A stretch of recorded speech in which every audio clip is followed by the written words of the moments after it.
Hey guys, Zach here from Mike'sOutdoors.com. Today I want to talk to you about how my practice routines change as deer season gets closer. Okay, so before season gets close, I like to shoot more arrows. I like to shoot multiple arrows each time I'm out. I like to shoot 4 to 6 arrows each time to get groups, to see if I'm consistent and things like that. I also shoot heavier draw weight to kind of build up my muscles as I'm going. I'll tinker with some different stabilizers and things like that, but as season gets closer, I'm finalizing all my experiments with stabilizers and starting to really get my setup dialed in. I'll change how I practice. What I'll do on my bow is I'll go from, this bow maxes out at 65 pounds. If I'm going to change that, I'll go ahead and lower that down just a little bit and get to my hunting weight, which for me varies on the bow from 62 to 65 pounds. With this gear head, I'm going to go ahead and leave it at 65 pounds because it's a draw weight that I can handle even with a lot of heavy clothes on. So I'm going to go ahead and get this bow broadhead tuned. What I'm also going to do is finalize my stabilizer setup. I've experimented with this, shooting it with no stabilizer, shooting it with this stabilizer and a sidebar and a bunch of different shorter stabilizers and things like that. And I'm finalized my stabilizer setup. This is a stabilizer I like on it, and this is a stabilizer that I'm going to keep on there.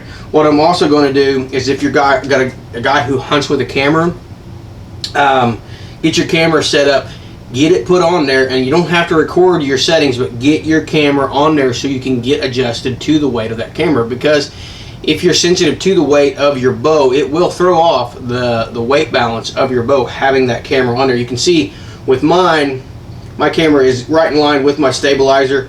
I will put my camera on there and adjust it either in or out. So I finalized my bow setup. I've got this thing all broadhead tuned. I've got my poundage set up. I've got my stabilizer set up, and I'm going to go ahead and put my camera on there to get used to that weight adjustment. Now, as far as arrows go, I'll go from shooting 4 to 6 arrows each time with field points on them to shooting 1 arrow each time and shooting it with a broadhead on there. Of course, like most of you, I order half a dozen broadheads each year. This is my Dirt Nap DRTs, and what I will do is I sacrifice 1 each year. The nice thing about this DRTs is I can sharpen this back up, so it ain't no big deal. But what I'll do is I'll sacrifice 1 broadhead each year, and this is my practice broadhead. So I will only shoot 1 arrow each time. So I go out, shoot 1 arrow, walk to the target, get it, come back. I do that for a couple different reasons, because I really want to make that 1 shot important. I want to get used to mentally making that 1 shot important. I also don't want to shoot groups with broadheads on, and I don't like shooting and dulling up a bunch of broadheads, so it's a cost thing as well. But what I'm doing is I'm getting my broadhead tuning done. I'm getting my setup finalized, and I'm making sure that this is going to set up and going to fly properly. So I'm getting my final arrow set up, dialed in, and I'm getting it all tuned in and ready to go. The other thing that I do is I will shoot with a glove on. I don't shoot with a glove on my release hand because of the style of release that I shoot, but I will take and get my hunting gloves out, and I will shoot with my bow hand glove on. It just gets me the feel for the bow. It gets me whether this is going to work, or glove's going to work or not. It gets me really used to shooting this bow, or the bow, with this glove on. And if you're a person who shoots with a wrist sling, which I do not, it gets you used to putting your hand in and out of there, and you get to know if you need to adjust that wrist sling, if we're going to have any hiccups or things like that. If you're a person who shoots with a glove on this hand, then you need to go ahead and get that glove put on and start practicing with that glove on as well. So when it comes to opening day of season and you get your first opportunity out there, you shouldn't be out there going, oh man, I don't like this glove, because you're not going to know until you get right here. And then you're right here. It's too late for that glove to not be working. It's too late for that broadhead to not be tuned. It's too late for that poundage to be too much for you to pull and be ready to do. If you as season progresses along, I will change this up a little bit.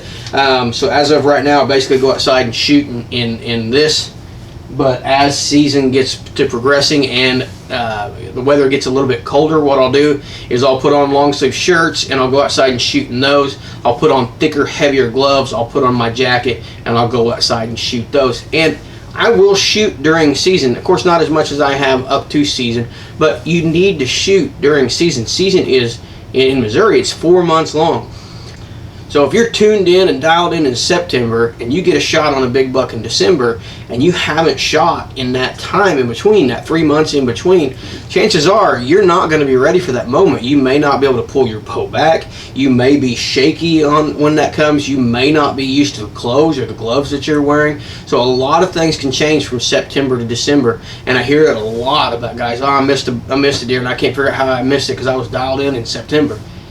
It's a whole different situation in December or January than it is in September. It's a whole different setup as far as what you're wearing and what you have on your hands and things like that. So practice as season goes along, and as you practice, change up what you're wearing to match what you're going to be doing in the field. Simulate field situations as much as you possibly can at home. So that's what I do. As season gets a little bit closer, I change as the season goes along to kind of progress with what clothes I'll be wearing in the field. So I hope this tip helps you guys out, getting maybe a little bit more venison in your deep freeze. And if you want to follow us on social media, we're on Ike's Outdoors. I always get this part wrong. We're on Instagram and Facebook under Ike's Outdoors. So be sure to check us out there. Be sure to like, subscribe. That definitely does help us out. If you take a second to hit that subscribe button, we would really appreciate it. And we will see you guys next time.